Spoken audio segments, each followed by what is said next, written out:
Bienvenue guys dans le petit live du 6 mai 2026, un mercredi. On va commencer avec le disclaimer. Disclaimer, le Trading Floor est une plateforme éducative et n'est pas réglementée par l'autorité des marchés financiers AMF. Il est important de noter que le Trading Floor ne gère aucun fonds, n'est pas un fonds d'investissement et ne fournit aucun conseil financier. Les informations, ressources et outils fournis sont destinés à des fins éducatives uniquement et ne doivent en aucun cas être considérés comme des recommandations d'investissement ou incitations ou à acheter ou vendre des instruments financiers. N'as-tu que se sont endormis? Fait qu'on part. Ma fille, pareil. Yes, sir. Fait que dans le fond, guys, on va faire un petit recap. Basically, man, c'est ça. 200 MA, retracement, on point, comme que moi et Francis, on en avait jasé un petit peu dans le dernier live. Fait que là, honnêtement, c'est simple. On attend de faire soit un retracement ici, sur l'ancien breakout. Puis moi, ce que j'aimerais qu'on fasse, là, c'est une doji comme ça, qui finit comme ça la journée, justement, dans 1 heure, puis qu'on n'aille pas virer rouge, puis qu'on reste vert comme ça, puis qu'on close comme ça. Ça serait excellent. Ça voudrait dire aussi qu'on aurait rentré dans notre grosse zone de résistance qui était un méga blocage là, de toute cette zone-là ici, là, il y a justement 1 an.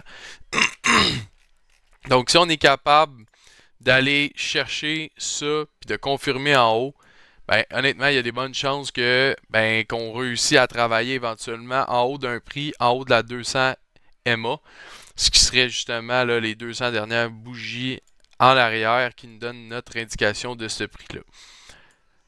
Pourquoi c'est important?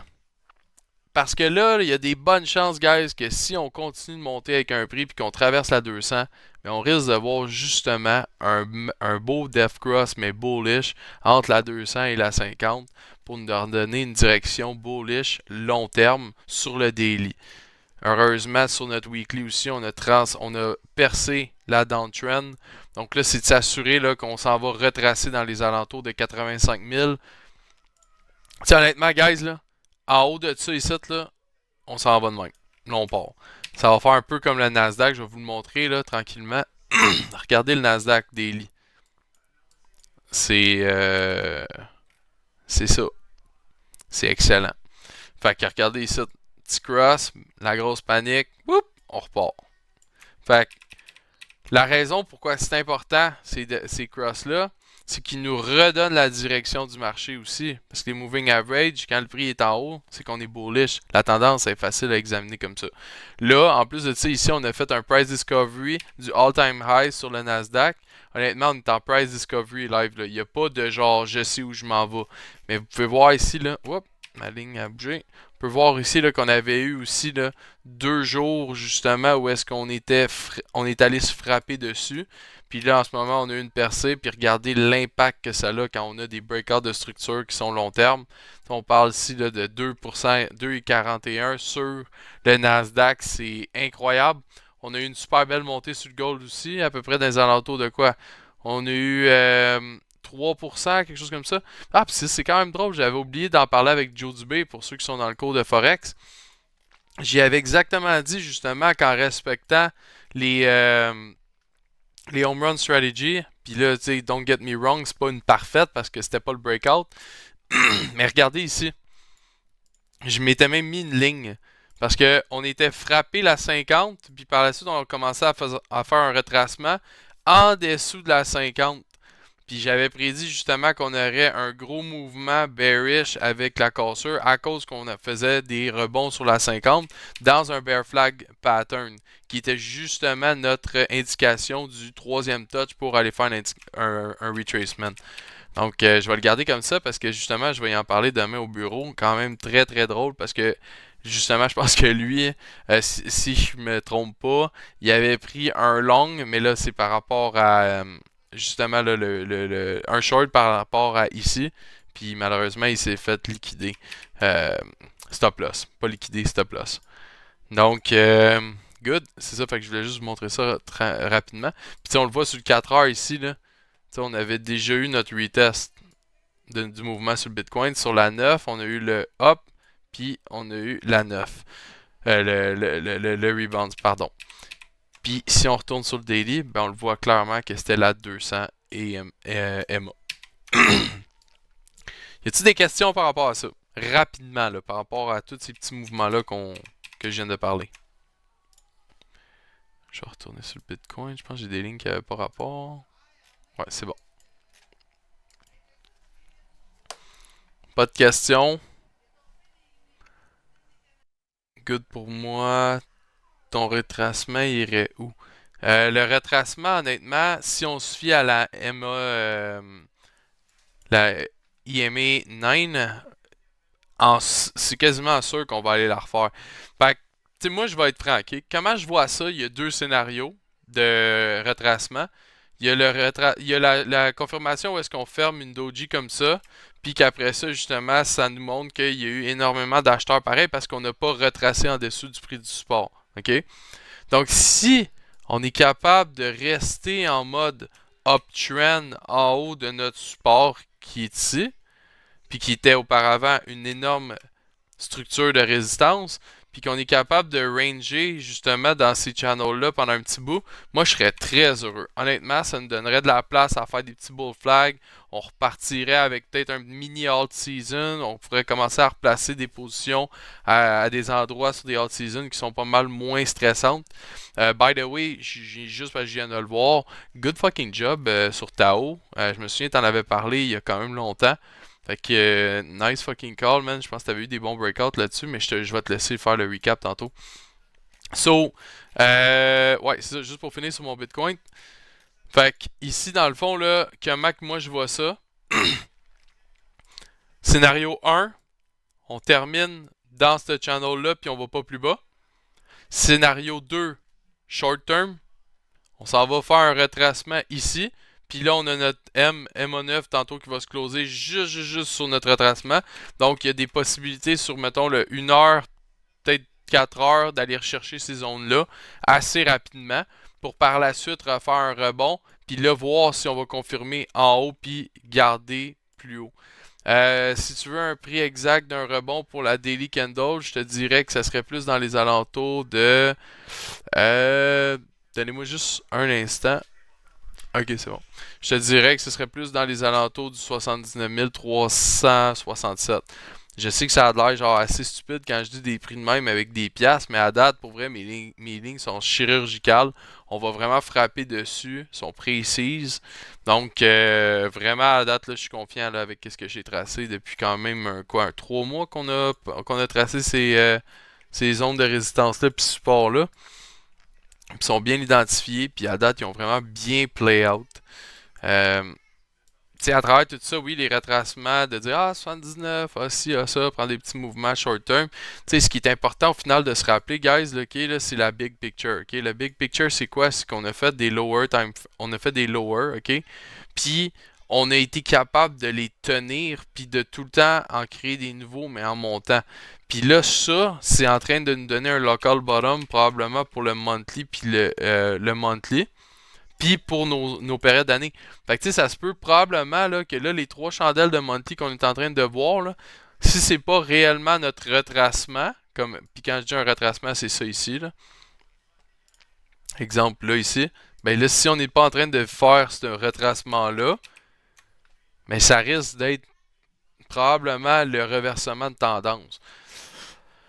Malheureusement, ok? Malheureusement. Puis Frank, il a vécu aussi là, des bearish markets. Tu sais, regardez, ok? On est allé toucher la 9, la 21, puis on a une super belle réjection sur le monthly. Sauf que là, si ça c'est le top, puis que c'est notre retracement, ben, il y a des possibilités après ça qu'on aille retoucher les zones les plus basses, puis même peut-être même de continuer le channel pour aller se retourner dans les zones de 51 ou bien 63. La seule chose que je pense qui est pas le même contexte, guys, ok? C'est qu'on a genre beaucoup de choses bullish au niveau du fondamental. Puis honnêtement, avec tout ce qu'on vient de vivre, la guerre, le ci, le ça, l'Iran, Israël, Gaza, toute la patente, name it, pense que le marché il est prêt. Ben, tu sais, je dis ça de même. Peut-être que je me trompe. Peut-être que c'était vraiment un local bottom. Peut-être pas non plus. Tu sais. Mais en ce moment, on y va avec les statistiques du marché puis qu'est-ce qu'il nous donne. Sur la 4 heures, on le voit qu'on a un retracement qui est puissant, puis probablement aller retoucher la 21 ici, comme je disais, justement, dans les alentours de 80 000. Mais si on fait un fake-out, regardez comment c'est beau. Regardez comment c'est beau, pour vrai. Je l'avais même pas regardé. Checkez mon 4 heures avec la 50. Tu me disais d'avoir de la précision tantôt sur le prix, là. 79 389. Market. Fait que si c'est ça qui va se passer puis qu'on aille retracer là, il y a de très très très fortes chances. Par contre, on va avoir une 21 qui va sûrement s'en venir ici. Puis la 50, elle va sûrement faire ça de même. Puis là, elle va faire ça de même, ça de même. Puis là, après ça, moi, ce que j'aimerais voir, c'est vraiment un retracement bullish. Honnêtement, bearish, je commence à en avoir plein le cul. Mais, regarde, c'est pas genre j'en ai plein le cul, c'est pas moi qui décide du marché. Je prends ce qui vient à moi. That's it, that's all. On va aller sur World Liberty Finance rapidement aussi. Depuis qu'on a justement parlé un peu là, des retracements dans les bas puis mes DCA, je vous les avais pas calés, là, ok, on va dire ça comme ça, dans le sens que je pouvais pas vraiment dire ah ok, regarde, c'est des belles zones ou quoi que ce soit. C'était réellement trop risqué. Honnêtement, cette play-là, là, c'est pas quelque chose qui est comme genre j'en suis fier. C'est littéralement du DCA dynamique selon le fondamental. Puis c'est pas un mauvais projet en soi, quoi que ce soit. Le FUDing était trop puissant il y a une semaine ou deux. Là, avec justement, qu'est-ce qu'ils vont faire contre Justin Sun, etc. Tu sais, il y a moyen qu'on aille retrouver des bonnes zones. Il y a moyen qu'on aille, pardon, retracer vers les 10 cents. Mais tu sais, honnêtement, pour vrai, même encore là, je vous dirais, c'est pas assez. C'est pas assez stable pour faire comme OK, good, ça vaut la peine de get in. Moi, personnellement, au niveau du fondamental, oui. Au niveau des investissements puis prendre des risques, rendu là, sérieusement, c'est selon vos propres analyses, votre propre do your own research. Parce que c'est très, très, très risqué. Puis je me répète parce que c'est important. Mon super Alt 5, by the way, j'en ai pas beaucoup parlé parce que ça, c'était un bag holder depuis quand même un bon moment, mais qui est en train de reprendre du galop. Ça va faire 3 jours de suite qui nous fait des 10-15% back-à-back. Ça, c'est plus dans le stock market, guys. Fait que, tu sais, vous prenez pas trop ça, là. Tu sais, je fais juste en parler pour le record, dans le fond, là, parce que Alt5, qui est rendu AIFC, qui est justement là, le token generation pour les payment processing sur le USD1. Donc, ça va être très très très bon à regarder ça aussi. Ah, puis 666 sur World Liberty Finance, c'est quand même drôle. Fait que, good. Puis sinon, au niveau de l'Ethereum, ben regardez, guys, on va retourner sur notre daily. On a finalement eu notre breakout. Puis qu'est-ce qui se passe après les breakouts? La plupart du temps, on a des beaux retests sur nos zones. Donc, on risque d'aller toucher nos moving average, la 9, la 21. Puis probablement que la 50 va sûrement monter tranquillement. Puis que la 200 ici va descendre. Puis qu'éventuellement, on va avoir une up autour du prix là. Puis la 50, puis la 200, cross, on repart vers le haut. Fait qu'idéalement, ça serait ça le scénario bullish ici. C'est pas mal ça, honnêtement. Tu sais, le Bitcoin, ce qu'on veut juste voir, là, c'est tu vas-tu confirmer dans notre nouvelle zone de résistance puis de support ici. Puis notre zone de piment, dans le fond, on peut déjà, ben, je vais dire, on pourrait la changer. Mais, ouais, on va la changer. Je pense qu'on est rendu. On va aller chercher une petite baleine, donc des zones d'accumulation. Pourquoi? Parce que si on confirme le support, c'est que ça va devenir une belle zone de liquidity sweep éventuellement. Ça veut dire que si on s'en va vers ces zones-là, par exemple, c'est 100% sûr qu'on risque d'avoir des retracements de liquidity sweep dans ces zones-là pour repartir. C'est comme ça qu'on va trader nos bear flags aussi daily. Donc, exemple, une montée, whoop, retracement, puis là, vous savez, là, les fameux bull flags qui forment ça comme ça. Puis là, par la suite, les petits bas là, on va pouvoir aller chercher des longues, placer des shorts, placer ça en dessous de nos 50 comme ça. Puis par la suite, aller chercher les trades, etc., etc., bull flag, etc. J'ai bien hâte de voir la tendance du marché, qu'est-ce qu'elle va nous offrir pour les prochains mois. Ça risque d'être assez intéressant. Est-ce qu'il y a des questions là-dessus? Je viens de voir, il y a Luc Wick que j'avais manqué, pardon, man. Luc Vig Thériault, pardon. Le BTC fait plus ou moins la même chose en daily. Toucher la MA 50 soon dans le top du bear flag. Ouais, ça pourrait être quelque chose, mais là, attends. Ça fait plus ou moins la même chose en daily. Ben là, la daily, on est en haut, là. On est clairement en haut. Toi, je pense que tu voulais dire la 200, ça se peut-tu? Qu'est-ce que tu penses du 16 mai, la date du Clarity Act? Honnêtement, guys, si dans 10 jours le Clarity Act il part, puis qu'on a un trend bullish comme ça qui est en train de s'installer, puis honnêtement, tu sais, c'est calculé là aussi, là. Faut regarder un peu autour, ok? Genre, aujourd'hui, t'as eu la réunion de ABTC justement pour la compagnie de Trump qui est en train de faire justement un. Ouais, ça devait être la 200, je suis pas mal sûr. Tu sais, on a justement là ABTC qui a fait une entrevue avec Eric Trump pour dire comme quoi qu'ils ont réussi à faire, je pense, ils ont fait une levée de fonds de quoi? 360 millions si je me trompe pas.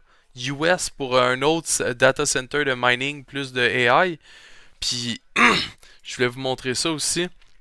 Je n'avais parlé un peu avec Francis hier.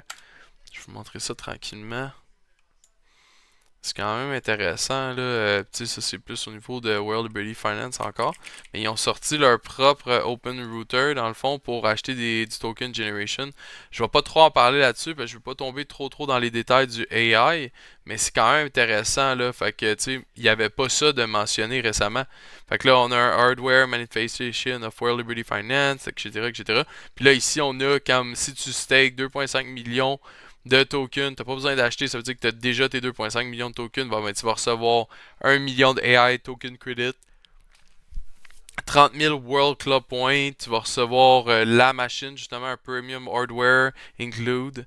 Fait que là, ici, on peut voir genre les specs. Fait que CPU, Performance AI, Compute, World Club OS, Pre-install, etc., etc. 512 GB de SSD storage, kinda bad par exemple. 32 GB de DDR4, si on s'entend, c'est pas une affaire complètement insane, là, mais juste assez pour faire du bon AI. On a le Light Starter Pack, etc., etc. Fait que tu sais, comme, il y a beaucoup de news qui sortent, puis tu sais, les dashboards, lock les tokens de World Liberty Finance, My Hardware, tu vois, tu sais, comme, bro, ils travaillent, là, tu sais, ils font des shit, puis ils sont pas là pour, genre, attendre quoi que ce soit. Mais tout ça pour dire que, moi, je crois pas aux coïncidences. Je pense que quand le marché bouge, puis que les news comme ça sortent, tu sais, gars, justement, des news comme ça, Today Mastercard, Hindu Finance, Kinexi by JP Morgan, and Ripple successfully complete a landmark transaction connecting a public blockchain with interbank. God damn, man. Ok, ça c'est huge là. Ouais, ça c'est complètement insane. Parce que ça, avec les agent payment processing, c'est fini là. Tout va se faire rapidement. Il y aura plus. Ouais, c'est ça. Les payment processing, ça s'en vient, guys. Je vous le dis, ça va tellement changer le monde comment que les gens voient comment que les gens voient ça. Just in, White House Executive Director say July 4th is the target to sign the Clarity Act. Come on. S'ils font ça le July 4th, c'est arrangé avec le gars des vues, là, on s'entend, là. Ce serait quand même drôle. Ouais, c'est ça. Mais tu sais, guys, si vous croyez pas à la manipulation, man, il faut wake up aussi, là. C'est pas. C'est 100% sûr qu'il y a des manipulations, là. C'est quoi déjà la définition de tes émoticônes? Tu l'avais déjà dit, mais ça m'aide à différencier mes affaires. Ouais, parfait, je vais te montrer ça. Dans le fond, c'est quand même simple.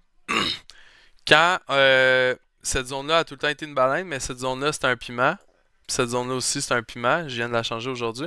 Dans le fond, c'est simple, c'est que quand on réussit à conquérir une zone qui était justement une zone de résistance, puis qu'on l'a conquéri, exemple ici, par exemple, quand on était ici, puis qu'on avait notre zone de piment, qu'est-ce qu'on voulait voir? On voulait voir ça, puis le retracement. By the way, guys, là, tu sais, juste pour peut-être les nouveaux, là, on a eu un panic moment un peu ici, pour de vrai. On n'était pas trop sûr. Tu sais, mais je dois dire que moi, Francis, on avait gardé notre calme, puis on n'a pas trop paniqué. Des zones de stop loss bien définies, tout était bien préparé. On a eu le fake out, puis par la suite, c'est là que c'est devenu intéressant parce que les moving average ont commencé à jouer en notre faveur. Puis littéralement, chaque move qu'on a eu comme ça, ça ici, ça ici, puis ça ici, ont été callés à chaque fois aux 2 jours, littéralement textbook. Est-ce qu'il y a eu un peu de chance à travers ça? Effectivement, ok. Je suis pas devin, Chris, j'ai pas une boule de cristal. Mais à 100% des retracements qu'on a eu, donc quand on avait eu justement les 4 bougies, les 3 candles qui se mettaient en place, qu'est-ce qu'on avait dit? Hey, retracement. Good. Paf, on est allé toucher ça ici. Puis juste pour le recording puis le fact, j'avais callé à partir d'ici la date précise du 18 avril où est-ce qu'on allait toucher justement la zone baissière de notre channel bearish sur le BTC. Qu'est-ce qui est arrivé? On a eu le retracement, j'ai callé sur le deuxième live. Ok guys, on va avoir ici des zones de rebondissement à cause du support, dans le fond de la résistance qui est devenue notre support. La raison pourquoi on a changé le piment pour une baleine. Puis par la suite, et voilà, on a eu notre channel breakout. Retracement qu'on a bien attendu, qu'on a pris le temps, qu'on a attendu de coller la 21 sur notre retracement baissier. C'est exactement ça qui s'est passé. Puis par la suite, on est allé retester notre 200. Exactement ça qui s'est passé encore. Donc, là, ici, ce qui est important, c'est vraiment attendre le retracement sur l'ancien breakout de notre bearish flag. Puis, pour répondre à ta question, Carl-Éric, rapidement, c'est simplement que quand on a une zone qui est comme elle ici, puis qu'on va avoir retravaillé notre zone, ben elle va devenir justement une zone d'accumulation et non une zone chaude où est-ce que c'est dangereux, où est-ce qu'on pourrait justement décider de dire ah, ok, on va prendre des profits sur nos trades. Donc si quelqu'un aurait pris exemple, je sais pas, le retracement ici, puis qui aurait voulu dire ah, ok, il me faut des targets, ben ça aurait pu être target 1, target 2, target 3, ce qui est super des bonnes zones. C'est des très grosses résistances qui ont prouvé leurs effets sur le long terme. Est-ce qu'il y a des questions par rapport à ça? Parce que sinon, à part un peu de fondamental, je vous dirais beaucoup de grosses news puis des choses comme ça, mais ah ça c'est crazy man. Sinon, je vous dirais il n'y a pas énormément de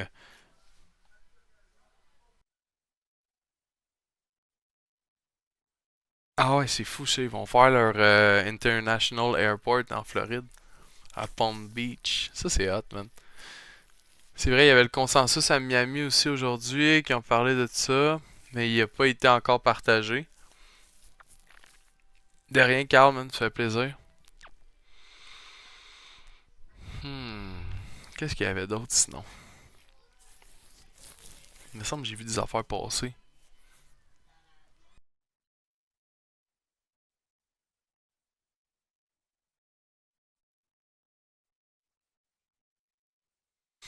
C'est sûr qu'au niveau de l'AI, guys, il y avait pas mal de nouvelles aussi encore avec Anthropic qui ont lancé des nouvelles features. Hop. Euh... J'en aurais parlé un peu tantôt, là. Je sais que ça va sûrement couper ta caméra un peu pour aller Ah, sur pas de moi, stress. mais ben, vite, c'est par rapport à Telegram parce qu'on en a parlé pas pire la dernière fois. Puis, tu sais, on parlait de la messagerie privée, que Pavel Durov, le fondateur de Telegram, tu sais, c'était un gars qui était prêt à défendre la privacy de leurs users et tout. Il s'est fait arrêter pour protéger les messages des utilisateurs, etc. Mais ce que je voulais dire, c'est que depuis le début de Telegram, je tiens à dire, guys, Telegram, là, j'ai pas le chiffre exact, mais je pense que c'est 700 ou 800 millions d'utilisateurs. Ok, c'est une des plus grosses plateformes au monde en termes d'utilisateurs. Puis, Ton, le blockchain de Telegram, fait que le token TON qui a explosé complètement cette semaine. Justement, je vais le montrer tantôt un peu par rapport au graphique. Mais au côté des news, ce qui est Ben, tu arrivé, c'est veux-tu que y depuis le aller, Frank? début, Je vais share ton screen au ouais, je pire peux y parce aller. que pour vrai, j'ai pas mal fait mon recap là, avec BTC, World Liberty Finance, puis pas OK. tant de choses à rajouter, honnêtement. Même sur le fondamental, ça n'a pas full bougé à part le Clarity Act qu'on attend. Là. Ouais. Là, par contre, désolé, guys, pour ceux qui nous écoutent en ce moment, il va falloir que je vérifie comment je share ton screen. Ok, comme ça, comme ça, comme ça. Euh, comment qu'on hide en haut, tu sais, pour faire une belle plein écran, là, tu sais. Hmm. Ouais, moi, je suis pas sûr. Je suis pas l'expert de Zoom. Mais est-ce que vous voyez mon écran en ce moment? Ouais. Ouais, moi je la vois sur mon téléphone. OK. Euh, Oh mais c'est fuck. pour toi, pour le stream, Jay. Ce sera pas bien long, guys. Donnez-nous un petit 2 minutes. On veut Ben, juste ça s'assurer devrait que être l'enregistrement est correct. correct. Ça devrait être correct. J'arrive juste pas à trouver le genre Ah, full screen. Asti. Yes, sir. Là, on l'a, mon homme. Vas-y.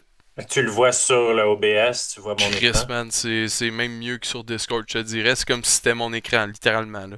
On pourrait pas dire que OK, c'est la tienne. parfait. Ben là, j'ai le graphique de Ton, mais c'est pas, je veux pas nécessairement, il n'y a pas grand-chose à dire sur le graphique comme tel, là, mais c'était plus par rapport à continuer ce que je disais.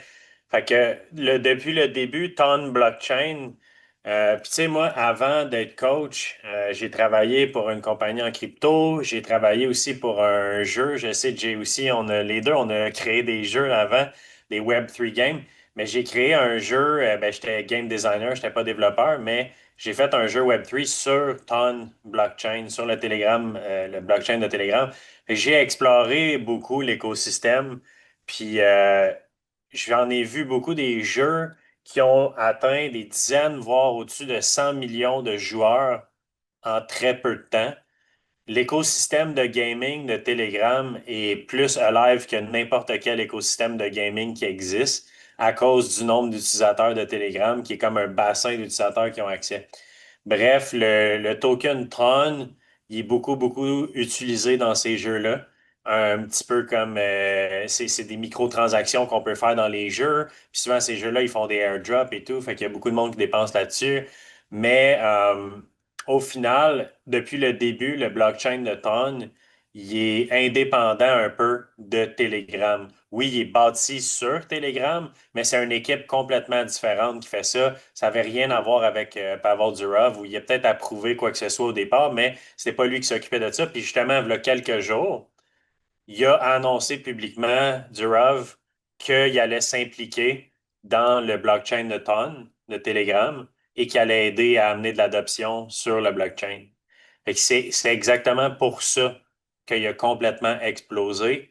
Puis, je peux être honnête avec vous, je pense qu'on va aller pas mal plus haut que ça.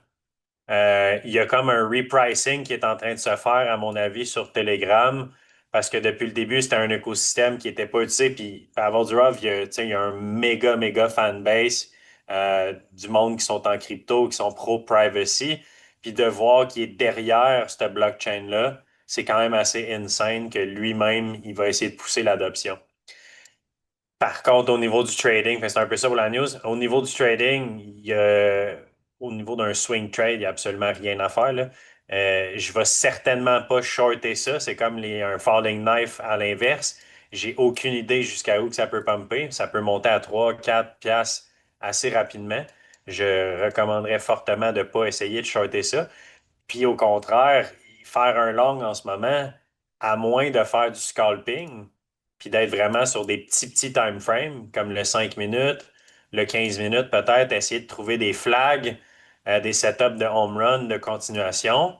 Ça se fait, ça, il n'y a pas de problème, vu que la trend est vraiment très forte, puis il n'y a pas de signe d'affaiblissement ou quoi que ce soit. Même, tu sais, je regarde les time frames plus haut, le 4 heures, il y a on est loin encore de faire une divergence baissière ou quoi que ce soit. On en a fait une petite sur le 1 heure récemment, mais déjà, on est en train de repartir. Puis ça n'a presque pas fait de pullback, puis on est en train de repartir. Quand il y a trop de momentum comme ça, même des fois des divergences, ils font pas grand-chose, puis ils font juste un mini pullback, puis ils repartent après ça. Fait que c'était juste pour en parler un petit peu. Je le garde à l'œil, for sure. J'aimerais ça voir un vrai proper retracement. Peut-être descendre back à 2 piastres. J'aimerais ça le voir 2 piastres, peut-être être retesté en support, établir une base pour repartir. Parce que pour l'instant, c'est impossible pour moi à trader. J'ai pas le choix de le laisser aller. Good job. Je sais qu'il y en a qui sont déjà dedans. On en a parlé lundi. Good job ceux qui sont déjà dans le token qui l'ont pogné quand il a commencé à pumper, ou peut-être qu'ils ont vu la news, mais pour l'instant, il n'y a rien à faire d'autre que de le laisser aller, malheureusement. Mais on atteint quand même des zones cruciales de résistance à l'instant. Tu sais, les 2,50, 2,40, on voit qu'on avait quand même, pas juste au début, mais ici en mars 2025, il y a à peu près un an, il y a eu quand même une beaucoup de support qui a été établi ici. Donc, ça ferait du sens qu'on frappe une zone de résistance significative en ce moment. Fait que oui, ça se peut qu'on pète tout ça à cause de la news puis qu'on continue, mais les statistiques nous disent que ça ferait vraiment du sens d'avoir une pause ici. Ça ne veut pas dire que c'est le temps de shorter, ça veut juste dire qu'on va peut-être avoir une opportunité à partir de ce moment-là, puis voir un pattern de consolidation se tracer sur le 1 heure ou le 4 heures. Puis si jamais on peut faire pas un énorme retracement, mais juste un beau flag ou quelque chose comme ça, sur un time frame de 1 heure, tu sais, qui dure 1 ou 2 journées avant de repartir plus haut, c'est sûr que je vais prendre le trade, là. Fait que ajoutez ça sur votre watchlist. Momentum extrêmement fort. Un des coins qui a performé le plus cette semaine, c'est Ton. Fait que gardez un œil là-dessus. Samedi, il y a plein de tokens avec cette chart qui n'ont pas pump encore. Je parle certainement pas de la chart de Ton, mais ouais. Effectivement, je vais en parler tantôt, mais ben, je peux en parler tout de suite. Dans le fond, j'ai sorti aussi la chart de Total 3. Total 3, spécifiquement, il y a plusieurs totals en crypto, Total 1, 2, 3. Chacun a leur propre petite définition. Total 3, essentiellement, c'est le market cap de toutes les cryptos, mais excluant Bitcoin et l'Ethereum, qui sont les deux principaux. Et ça nous donne un bon indicateur de alt season essentiellement. C'est pas parfait parce que il y a quand même d'autres tokens majors là-dedans. Donc, c'est pas juste un indicateur de shitcoin, si on veut, ou de low cap. Mais de façon générale, si Total 3 est en train de faire des breakouts puis commence à être vraiment bullish, ben, on peut s'attendre à avoir une alt season. Tu as aussi cet indicateur-là sur CoinMarketCap, effectivement. On peut aller le voir, le Altcoin Index, là, il y a vraiment l'index aussi. Mais j'aime ça regarder comme le graphique directement. Puis c'est comme un coin qu'on pourrait charter. Fait que c'est le même principe. Il y a des supports, des résistances, des breakouts, etc. Puis récemment, ben, tu sais, la semaine passée, on a confirmé le premier close de momentum positif. Je dis la semaine passée parce que la semaine passée, c'était la chandelle ici qu'on a confirmé le close du premier close de momentum positif depuis octobre 2025, depuis la dernière run de out season essentiellement qu'on a eu en 2025. Fait que ça, c'est tout le bear market qu'on a vécu, tout du momentum négatif, tranquillement divergent vers le zéro. Puis finalement, on a commencé à faire du momentum positif avec un potentiel break-up structure qui n'est pas tout à fait arrivé encore. Mais si on peut closer la semaine au niveau qu'on est en ce moment, on a un break-up structure d'un point de vue de closing basis. Ce que je veux dire, c'est que si on établit un range en fonction des weekly closes qu'on a eu dans les derniers mois, ça ressemblerait à ça, en voulant dire qu'on n'a jamais closé de weekly en bas de ce support-là, puis on n'a jamais closé en haut de cette résistance-là. Donc, on a un range basé sur les closes. Oui, il y a des wicks, il y a différentes façons de le voir, le range, mais overall, on est en train de faire le wick le plus haut depuis la drop au fin janvier, début février, mais aussi potentiellement le close le plus haut et ça peut être potentiellement le premier close en dehors du range qu'on a établi cette semaine, qui va se confirmer dimanche soir à 8 heures. Donc, à surveiller dans les prochains jours. Puis on s'en rend compte hier, aujourd'hui, c'était des journées où il y avait beaucoup de altcoins qui explosaient. Est-ce que c'est le début d'une alt season? Ça semble être le cas. Pas juste à cause de ça, mais on le voit littéralement qu'il y a des altcoins qui se mettent à popper un peu partout. Combien de temps que ça va durer, je ne sais pas, mais soyez cautious quand même. Ça se peut que ça dure moins longtemps que ce qu'on aimerait. Est-ce que c'est le début, puis le Bitcoin s'en va à 150 000, puis pendant ce temps-là, les altcoins vont complètement exploser? Pas nécessairement, on est encore loin de ça. Puis des alt seasons, ça peut durer des fois juste une semaine ou deux, qu'on a des green candles, quelques semaines tout au plus. Puis généralement, on a des bons pullbacks avant que ça reparte. C'est quelque chose qui est très volatile que même si on a vraiment un renversement, excusez, de tendance sur les altcoins, il va y avoir quand même beaucoup de volatilité, comme on a déjà vu dans le passé. Des fois, on a une run d'une couple de semaines, puis après ça, on a 1 mois ou 2 de correction avant de repartir 2, 3 semaines, peut-être sideways. C'est pas juste en ligne droite vers le haut. Donc, c'est important de prendre du profit sur vos altcoins, sur vos longs. Puis quand vous sentez qu'il y a du FOMO en dedans de vous, du fear of missing out, ben, prenez un step back. Puis le but, c'est pas de prendre 28 longs en même temps puis d'essayer de catcher tous les breakouts. C'est d'essayer de trouver les meilleurs setups possibles, de les laisser aller, puis de prendre du profit along the way, puis après ça, d'être patient. Parce que on va en manquer des pommes, puis c'est pas grave. Des opportunités de trade, il y en a non-stop à tous les jours, surtout dans des off-season. Le but, c'est pas de chase des coins qui ont fait des pumps comme Telegram. Vous pouvez le scalper si c'est quelque chose que vous aimez faire, vous êtes capable de faire, mais il y a d'autres opportunités que des coins comme Telegram qui ont fait 100% en quelques jours. Un début, si on est vraiment en alt season, il va y avoir des mouvements du cash, du money flow qui va se promener de narrative en narrative. Qu'est-ce que je veux dire par là? Bien, souvent, la crypto, ça fonctionne par narrative. Une narrative, c'est comment je dirais, ben, c'est le mot en français, une narrative, mais c'est essentiellement un thème d'investissement. Ça peut être les AI, ça peut être les meme coins, ça peut être le DeFi, ça peut être le gaming, toutes sortes d'affaires. Ça, c'est toutes des narratives. Puis, bien souvent, l'argent flot de narrative à l'autre.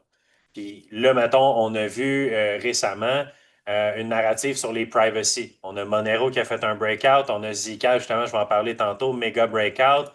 On a eu une narrative de AI, là, ben, en fait, aujourd'hui aussi, Tao qui a breakout, tu sais. On a le AI, on a une coupe de coins qui commence à wake up. Moi, dans des situations comme ça, au lieu de me mettre à chase des markets puis des coins qui ont déjà fait des gros breakouts, des gros pumps, j'essaye un peu de voir qu'est-ce qui pourrait être la prochaine narrative à faire des pumps. Puis, entre autres, j'ai deux narratives en tête qui ont pratiquement pas eu aucun mouvement encore. Le AI a passé, puis voyons, le privacy aussi avec Zcash. Je ne vais pas continuer à acheter du Zcash puis à essayer de long. Je vais chercher la prochaine narrative. Il y en a plein, plein, plein de narratives en passant. Puis je vais y revenir un peu plus en détail sur quel coin spécifiquement. Mais pour moi, DeFi, il n'a vraiment pas bougé pantoute. Ça, c'est une narrative. Gaming aussi, mais je vais être franc avec vous, même si je suis un gamer et j'ai déjà travaillé sur des gaming, je ne suis pas un fan de la gaming narrative. Les projets de gaming, c'est pas le best, mais c'est une des narratives. Le banking narrative, essentiellement centralized, les XIP, XLM, HBAR, ces affaires-là, ça n'a pas bougé ben ben ça non plus. Il va avoir un moment donné, un bout, on va se lever un matin, XIP up 25%, XLM up 30%, HBAR. Ça va arriver comme que c'est arrivé aujourd'hui avec le AI ou avec le privacy, etc. Fait que des fois, c'est d'essayer de se positionner pour, sans nécessairement prendre un guess à l'aveuglette, c'est de regarder les graphiques de différentes narratives. Faire comme, il me semble que lui il est prime, puis il n'a pas breakout encore, mais il est vraiment proche, puis il y a du bon momentum, bla, bullish divergence. Ben, c'est de se positionner idéalement avant que le breakout y ait lieu, puis que le monde fasse, ah ben, évidemment que XRP il a pumpé pendant que tout a pumpé, tu sais. Puis Ludwig, RWA, effectivement, c'en est un autre, mais RWA, potentiellement, qui a déjà commencé avec Hondo, justement, qui a fait son breakout. Mais justement, je l'ai dans les graphiques que je voulais en parler, j'en ai parlé lundi. Lui, il a déjà breakout de son range. Je l'ai à l'œil parce que Hondo, il y en a d'autres, RWA, mais Hondo, c'est probablement mon favori. Là, tu sais, ben, World Liberty Finance en est un. Chainlink, il y en a d'autres. Mais oui, fait que. Puis pour moi, un des plus importants, que j'ai de la misère même à comprendre pourquoi que ces coins-là n'ont pas vraiment pumpé encore par rapport aux autres. Peut-être encore là, c'est peut-être la narrative n'est pas prête encore, mais c'est les Layer One. Les Layer One, c'est des blockchains d'infrastructure. C'est quoi des blockchains d'infrastructure? Ben, Ethereum, c'en est un, mais c'est quoi les compétiteurs à Ethereum? Ben, c'est Solana, Sui, puis après ça, on pourrait descendre dans la curve d'adoption, ceux qui ont moins d'utilisateurs, mais qui sont quand même là. C'est Cardano, Avalanche, puis ces blockchains-là, il y en a plein d'autres. Mais ça, c'est tout ce qu'on appelle des Layer One. C'est la couche 1, l'infrastructure qui permet de développer un paquet d'applications. Ça n'a pas bougé bien, bien. Il y a BNB aussi là-dedans que j'ai à l'œil depuis longtemps. C'est des super bons projets, mais que pour la plupart, ils n'ont pas bougé. Pourquoi? Pas parce qu'ils ne sont pas bons ou quoi que ce soit, c'est parce que l'argent n'a pas flot encore dans cette narrative-là.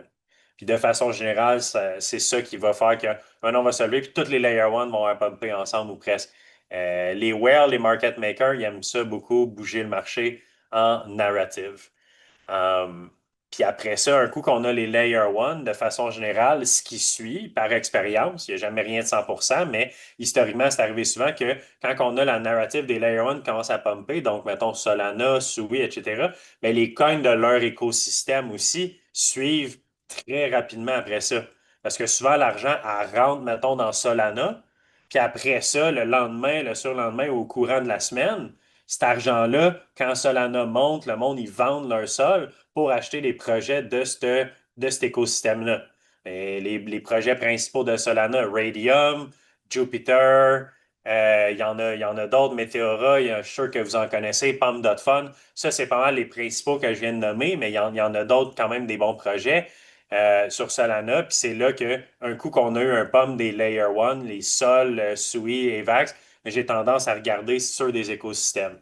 Ton est arrivé à la même affaire. Ton, c'en est un Layer 1, mais lui, il a pumpé avant tous les autres parce que, bon, il y a une news assez exceptionnelle qui a vraiment fait que ça allait exploser. Mais j'ai regardé des coins de l'écosystème, puis c'est sûr, c'est pas un écosystème qui est bien connu pour quelqu'un qui a jamais été là-dedans. Mais mettons, Notcoin, c'est un des jeux les plus, c'est un des premiers jeux qu'il y a eu sur Telegram, mais ça a pumpé. Il y a eu Dogs, qui est un des le plus gros meme coin sur Telegram, etc. Fait que même affaire avec Ton. Ton s'est mis à pumper. Le lendemain, toutes les coins de son écosystème y ont explosé. Fait que si vous voyez Solana, qui se met à exploser, qui passe, mettons, en haut de 100 pièces exemple, bien, regardez tout de suite les coins de l'écosystème. Ça va suivre. C'est le même argent. L'argent est rentré dans Solana. Puis dès que le monde font du profit avec Solana, ils se mettent à diviser ça dans l'écosystème de façon générale. Je peux en parler de Sui aussi parce que j'aime beaucoup Sui. Mais Sui, les écosystèmes Play, je les trouve moins intéressants que juste acheter Sui. Il y a un écosystème que j'aime, ceux qui connaissent Sui, peut-être que vous connaissez ça, puis c'est Deepbook. C'est le projet le protocole qui est responsable de la liquidité sur Sui. C'est pour moi j'en possède, spot long terme, du Deep. Il y a plusieurs protocoles qui sont un peu l'équivalent du Jupiter puis du Radium, mais pour ma part, Deep, c'est le meilleur investissement sur l'écosystème de Sui parce que toutes les DEX de Sui sont connectés sur Deepbook. Donc, c'est l'infrastructure de Sui essentiellement. Mais sinon, juste acheter des Sui, c'est quand même très bon. Fait que c'est pas mal ça. J'ai fait un tour. S'il y en a qui ont des questions là, par rapport, ben, tu sais, je vais parler d'une coupe de coins, là. J'ai pas fini, mais j'ai fini. Je voulais juste parler un peu des narratives, puis bull market, alt season. Est-ce qu'on est de retour dans un bull market? Je suis pas prêt à dire ça. Une alt season, ça arrive des fois dans un bear market. C'est juste que ça dure moins longtemps. Ça peut durer quelques jours des fois si on est vraiment encore dans un bear market. Puis le Bitcoin, il décide qu'il crash à partir de 82, 83, puis on a quasiment été là. On est à 81,3. Ben, si on fait un top vraiment bientôt, ben, les altcoins, ils vont bleed aussi. Puis justement, souvent, vers la fin d'une montée, c'est là, quand Bitcoin il commence à stagner, c'est là qu'on a une alt season. Ça permet aux altcoins de faire leur dernier rallye pour que quand le Bitcoin il crash, ben, ces altcoins-là, ils vont tous give back les gains qu'ils ont fait. Fait qu'encore plus important de prendre du profit sur vos altcoins, sur vos longs, si vous ridez des altcoins qui pompent vraiment beaucoup. Parce que si le Bitcoin il éternue, pour faire une analogie, puis il décide de dropper un peu, ben, les altcoins, ils peuvent très rapidement redonner tout leur gain. Fait qu'il faut faire attention, puis c'est pour ça que j'ai de la misère un peu à faire des longs sur des fresh setups en ce moment parce que Bitcoin est à une résistance clé puis que ça ne prend pas grand-chose pour qu'il drop pas mal. J'ai fait beaucoup de longs la semaine passée, j'ai fait des calls vraiment bons, je peux en regarder de quelques-uns, mais j'ai vraiment raidé. Ça a été une super bonne semaine pour moi, personnellement, puis pour la plupart du monde en crypto. Je vous vois aller là, dans la discussion générale de crypto, là. Le monde, là, il print en ce moment là, dans le crypto. Mes calls sont vraiment bons. Le monde prend des trades, ça va vraiment bien. Mais ce genre de situation-là peut revirer assez rapidement si vous ne faites pas attention. C'est toujours important de gérer votre risque, puis de faire attention, puis de ne pas vous exposer trop à du downside. Si vous vous levez demain matin, puis Bitcoin a droppé de 5%, puis toutes les altcoins sont down 10, 15, 20%, est-ce que vous êtes complètement wrecked dans votre portfolio ou votre compte de trading? Ou vous êtes couvert, puis vous êtes protégé de ça, puis ça va juste redonner une petite partie de vos gains? Mais ça devrait être le deuxième dans tous les cas. Mhm. Parce que si vous avez fait des bons trades cette semaine, mais vous redonnez tous les gains la semaine d'après parce qu'il y a un crash, c'est parce que vous avez probablement été greedy, vous n'avez pas pris assez de profit, puis vous n'avez pas sécurisé vos trades. Le trading, c'est de la constance, c'est de la discipline, c'est de la gestion de risque. C'est pas du gambling. Fait que, si vous êtes dans des positions comme ton, whatever, c'est correct de le laisser puis de continuer de le rider parce qu'il peut monter plus haut. Mais ça serait, à mon avis, à moi, no financial advice, à un certain point, ça devient irresponsable d'un point de vue financier puis de gestion de risque de ne pas prendre de profit D'un puis point de de vue laisser ça trading aller aussi, là. Ouais, Tu sais, exactement. trading, pas pour l'investissement à long terme, mais vu trading. Puis, Frank, je te coupe 2 petites secondes, juste pour préciser aussi, quand on dit make call, ok, not financial advice, guys, si vous faites vos recherches, etc. Puis, c'est vraiment juste dans notre jargon qu'on va dire make call, dans le sens que c'est pas des suggestions qu'on vous a amenées, c'est vraiment nos opinions personnelles de trading à nous. C'est juste important de le mentionner, là, tu sais, au niveau des règles puis des lois québécoises. Tu sais, de juste mentionner que quand on dit no call, mais c'est vraiment plus au niveau de nos opinions personnelles. Là-dessus, guys, je vais juste clore le recording. Pour ceux qui nous écoutent présentement, merci d'être resté avec nous pour ce live du 6 mai, mercredi 2026. Donc, on se revoit pour le prochain live. Merci à tous et go Abs Go!